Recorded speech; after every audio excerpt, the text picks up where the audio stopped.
Friends, as Vice President Kamala Harris visits Central America this week to discuss immigration with regional leaders, keep in mind that the story you've heard isn't even close to the full picture.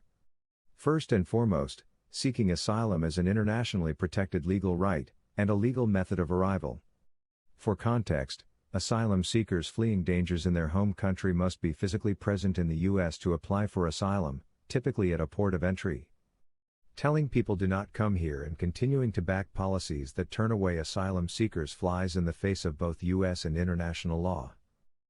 Some politicians want you to believe the way to address this humanitarian tragedy at our southern border is to double down on border security and build walls to deter people from coming. They're wrong. Several administrations have tried this approach. It's failed every time.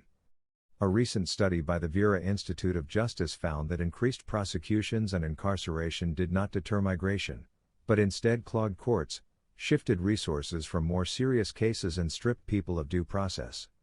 The expansion of this militarized border apparatus and the increased criminalization of crossings has also forced immigrants and asylum seekers to take riskier routes where they face extortion, assault, and even death. These policies have not deterred people from coming, have worsened the humanitarian crisis, and only serve to enrich the corporations who profit from the militarization of the border. Between 2008 and 2020, the federal government doled out an astounding $55 billion in contracts to this border industrial complex. Billions have been spent on everything from predator drones to intrusive biometric security systems. Immigration enforcement budgets have more than doubled in the last 13 years, and since 1980, have increased by more than 6,000%.